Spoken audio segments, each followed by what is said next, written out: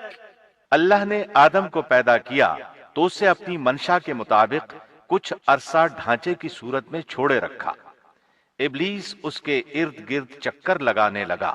اس نے دیکھا کہ وہ پیٹ والا ہے۔ وہ سمجھ گیا کہ یہ مخلوق اپنے آپ پر کنٹرول نہیں کر سکے گی۔ اس حدیث سے معلوم ہوتا ہے کہ انسانوں کی طرح جنات کا پیٹ نہیں ہے، صرف انسان ایسا ہے جس کا اندر والا حصہ کھوکھلا ہے۔ بہرحال اللہ نے انسان کو اس شکل و صورت میں پیدا فرمایا۔ احادیث مبارکہ میں آدم علیہ السلام اور ابلیس ملعون کا قصہ تفصیل سے بھی موجود ہے اور مختصر بھی۔ مثلا تفسیر تبری میں سیدنا عبداللہ بن عباس رضی اللہ عنہما سے روایت ہے، اللہ تعالیٰ نے آدم علیہ السلام کی مٹی کا حکم دیا، مٹی لائی گئی۔ اللہ تعالیٰ نے آدم علیہ السلام کو لیسدار اور بدبودار سیاہ مٹی سے پیدا فرمایا، اور یہ کام اللہ نے اپنے مبارک ہاتھوں سے کیا۔ آدم 40 راتیں مجسمے کی صورت میں پڑے رہے، جسم موجود تھا لیکن روح نہیں تھی۔ ابلیس آتا، اس ڈھانچے کو ٹھوکر لگاتا تو جسم سے ایسی آواز نکلتی جیسے خالی مٹکے پر ہاتھ مارنے سے نکلتی ہے۔ اسی لیے اللہ نے بھی فرمایا ہے کہ وہ کھنکھناتی مٹی سے پیدا کیے گئے۔ آدم علیہ السلام میں روح ڈالنے سے پہلے ایک مرتبہ فرشتوں کا ان کے پاس سے گزر ہوا تو وہ کچھ گھبرا سے گئے۔ ابلیس کو تو بہت زیادہ گھبراہٹ کا سامنا کرنا پڑا۔ وہ گزرتے ہوئے ٹھوکر مارتا اور کہتا، تجھے کسی خاص مقصد کے لیے پیدا کیا گیا ہے۔ یہ کہہ کر وہ آدم کے منہ میں داخل ہو جاتا اور کمر کے راستے باہر آ جاتا اور فرشتوں سے مخاطب ہو کر کہتا، اس سے گھبرانے کی کوئی ضرورت نہیں۔ اگر مجھے اس پر مسلط کر دیا گیا تو میں یقیناً اسے ہلاکت میں ڈال دوں گا، اور اگر اسے مجھ پر مسلط کر دیا گیا تو بلا شبہ میں اس کی نافرمانی کروں گا۔ اندازہ کیجئے وہ تعجب کر رہا ہے کہ انہیں کیوں پیدا کیا گیا ہے۔ اس کی آدم علیہ السلام سے دشمنی کس قدر پرانی ہے، گویا ابتدا ہی سے یہ عداوت پر ڈٹ گیا تھا۔ بہرحال اللہ نے آدم میں روح پھونکی۔ اس مضمون کو قرآن مجید میں جا بجا ذکر کیا گیا ہے۔ اللہ تعالیٰ فرماتے ہیں، فَإِذَا سَوَّيْتُهُ وَنَفَخْتُ فِيهِ مِن رُّوحِي فَقَعُوا لَهُ سَاجِدِينَ۔ جب میں اس کو ٹھیک ٹھاک کر لوں اور اس میں اپنی روح پھونک دوں تو تم سب اس کے سامنے سجدے میں گر پڑنا۔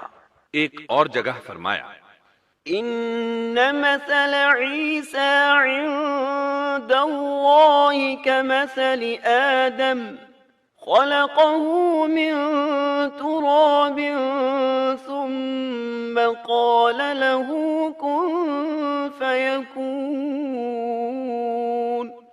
اللہ تعالیٰ کے نزدیک عیسیٰ علیہ السلام کی مثال ہو بہو آدم علیہ السلام کی مثال ہے۔ اللہ نے انہیں مٹی سے بنا کر کہا ہو جا، وہ ہو گئے۔ اللہ نے آدم علیہ السلام کو مٹی سے پیدا کیا، اپنے ہاتھوں سے بنایا، پھر اس میں روح پھونکی۔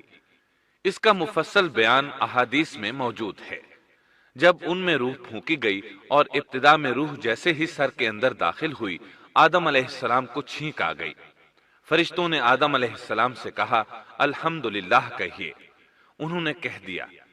اللہ کی اس تعریف کے جواب میں اللہ تعالیٰ نے فرمایا، رحمک ربک، یعنی تجھ پر تیرا رب رحم فرمائے۔